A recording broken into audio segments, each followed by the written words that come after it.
Au nord de l'Ukraine, les Russes ne sont plus qu'à une vingtaine de kilomètres de la ville de Soumy, une des capitales régionales des oblasts du pays. Voilà qui met l'agglomération à portée des drones FPV russes et qui peut préparer le siège de la ville, même si c'est quand même un gros morceau, puisque avant-guerre, elle comptait environ 250 000 habitants. En tous les cas, ces derniers jours ont marqué le lancement d'opérations d'envergure sur le territoire d'une 7e région d'Ukraine, et ça complique fortement le dispositif défensif ukrainien. Bonjour à tous, c'est Sébastien, et bienvenue dans cette nouvelle vidéo pour suivre ensemble l'évolution sur les différents fronts de la guerre russe en Ukraine. À l'arrière, la Russie se remet toujours de l'opération Toile d'araignée contre ses bombardiers stratégiques. On a vu ces dernières 48 heures que ça a provoqué une certaine désorganisation en Russie et une certaine crise de la logistique avec des milliers de camions bloqués à travers toute la fédération pour subir des inspections et s'assurer qu'il n'y avait pas de drones à l'intérieur. Pour l'instant, il n'y a pas eu de riposte russe sérieuse contre l'Ukraine, soit qu'ils attendent un autre moment, soit tout simplement qu'ils n'en ont pas les moyens, puisque rappelons-le, ils ont quand même perdu 34% de leur flotte de bombardiers stratégiques. L'opération Toile d'araignée, elle a été un succès incontestable qui entrera dans les manuels d'histoire militaire et qui est intervenu juste avant le second round de négociations bilatérales entre les Ukrainiens et les Russes à Istanbul. Elles se sont tenues hier, lundi 2 juin. Comme prévu, ces négociations, elles n'ont pas débouché sur quelque chose de structurel concernant un cessez-le-feu ou un accord de paix. Les pourparlers ont duré moins d'1h30, preuve qu'il n'y avait pas tant de choses que ça à discuter, et ils se sont concentrés sur des questions humanitaires. La Russie et l'Ukraine ont convenu de nouveaux échanges de prisonniers, notamment ceux qui sont en mauvais état de santé et les moins de 25 ans. Et il a aussi été convenu de procéder à des échanges de dépouilles de soldats morts, même si les modalités restent définir, est-ce que ça va passer par des cessez-le-feu localisés ou pas. Mais sur la question d'un cessez-le-feu généralisé ou d'un règlement politique de ce conflit, pour l'instant, les positions des belligérants sont trop éloignées. Et ça, c'est d'abord et avant tout un état de fait qui reflète la situation sur le terrain où aucun des deux belligérants n'a obtenu un avantage décisif. Sûrement pas l'Ukraine qui vient de perdre ses positions dans l'oblast de Koursk en Russie et qui est en position défensive sur l'ensemble des fronts, mais pas non plus la Russie qui, rappelons-le, n'a toujours pas conquis ni Tchassifiar ni Toretsk malgré 8 mois de guérilla urbaine intense. Et les forces russes ont aussi dû revoir leur plan d'encerclement et de conquête de Pokrovsk alors que certains experts prédisaient la chute de la ville d'ici décembre 2024. Alors peut-être que ce rapport de force va changer d'ici la fin de l'été puisque les Russes sont repartis à l'offensive et au mois de mai, les troupes russes ont accéléré leurs avancées en retrouvant le rythme de l'automne 2024, c'est-à-dire un grignotage constant. Et ça, c'est très clair sur le front du sud-est avec évidemment cette perspective de capturer une poche de terrain assez conséquente et d'assiéger les villes de Konstantinivka et peut-être même de Druzhkivka. On aura l'occasion évidemment de revenir sur ce front particulier dans les semaines qui viennent, j'en suis sûr. Mais les avancées russes, elles se concrétisent aussi dans la boucle de la rivière Oskil,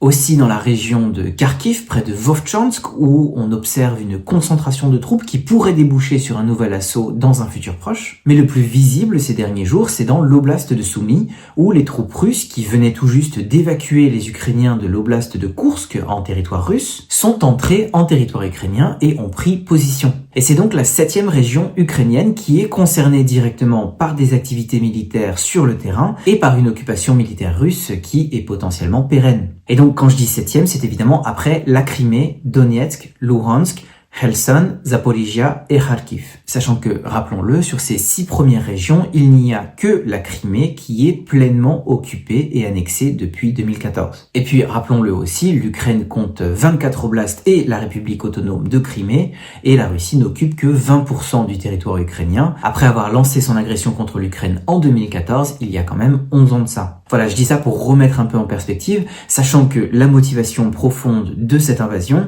elle n'est pas territoriale, mais elle est politique, ça j'en ai déjà beaucoup parlé ici. Alors, je reviens à l'oblast de Soumy. Les Russes s'ancrent sur des positions le long de la frontière qui sont assez favorables parce que beaucoup d'entre elles sont situées sur des hauteurs. Et ce faisant, ils forcent les Ukrainiens à abandonner les positions qui leur restaient en territoire russe du côté de Koursk. Et ils accentuent la pression sur la ville de Soumy qui donc avant-guerre comptait environ 250 000 habitants. Ils ne sont plus qu'à une vingtaine de kilomètres de la ville, ce qui leur permet de déployer leurs drones FPV et de harceler à la fois les positions militaires ukrainiennes mais aussi les civils ukrainiens. ukrainiens. Il faut voir ce que ça représente d'être à portée de drones FPV, puisque évidemment on a cette image du Shahed, le drone iranien qui est maintenant le Gueran, une version améliorée par les Russes, et qui lui fonctionne par raid, principalement la nuit. Ce sont des machines qui sont lancées sur plusieurs centaines de kilomètres de distance, et donc en Ukraine on est habitué à avoir 1 voire 2 raids par jour maximum. Alors que les drones FPV qui fonctionnent donc sur un rayon d'action d'environ 20-25 km, les Russes et les Ukrainiens en ont des dizaines de milliers à disposition et ils peuvent se permettre d'en faire voler en permanence.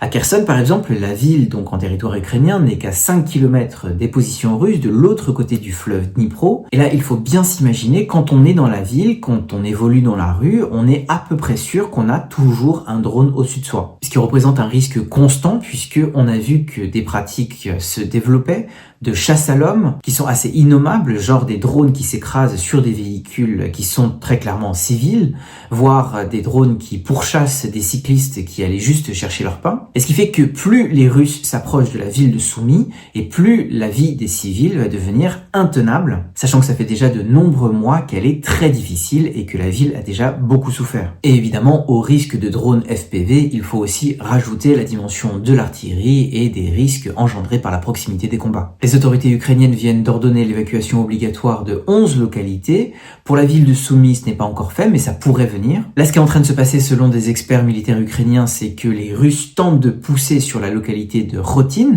ce qui leur donnerait accès à un point de pression sur la ville de Soumy. Est-ce qu'ils ont véritablement les capacités de s'attaquer à la ville de Soumy, qui est quand même une grande ville, je le répète? Ça, c'est loin d'être évident, compte tenu du mal que les Russes ont à conquérir des localités qui sont bien plus modestes comme Chassifiar, Toretsk ou Pokrovsk, mais ça ne va pas forcément passer par un assaut frontal, puisque ce qu'on voit par exemple sur le front du Donbass, dans le sud-est, c'est la menée de batailles d'attrition sur les périphéries des villes, alors que des manœuvres d'encerclement s'étendent sur des zones rurales moins défendues, et ce qui, à terme, fragilise la position de défense de la ville. Donc ça, on verra comment ça évolue dans les semaines qui viennent. En tous les cas, les avancées russes sur la carte, elles sont assez impressionnantes. Donc sur cette 7e région ukrainienne, on pensait que la 7e région ukrainienne qui serait concernée, ce serait celle de Dnipropetrovsk, mais finalement, les Russes sont entrés dans l'oblast de Soumy avant. Mais après, au-delà des avancées sur les cartes, on en revient toujours aux mêmes questions. Jusqu'à quand les Russes peuvent soutenir un effort offensif aussi intense et sur plusieurs fronts, au prix quand même de lourdes pertes, hein. On a quelques estimations qui sont très loin d'être satisfaisantes, mais on sait que les Russes souffrent beaucoup de ces assauts. Et puis de leur côté, les Ukrainiens qui souffrent aussi et qui enregistrent aussi des pertes, comment est-ce qu'ils vont réagir ? Quel dispositif de défense, quelles réserves, quelles fortifications, et aussi quelles tentatives d'affaiblissement des Russes par des frappes à l'arrière, par des frappes dans la profondeur. Et puis évidemment, côté ukrainien, on se pose aussi la question du niveau de soutien des partenaires étrangers, qu'ils soient européens ou américains. On va continuer à suivre tout ça sur cette chaîne. Pour l'heure, je vous remercie d'avoir regardé cette vidéo jusqu'au bout, je file et je vous retrouve très vite.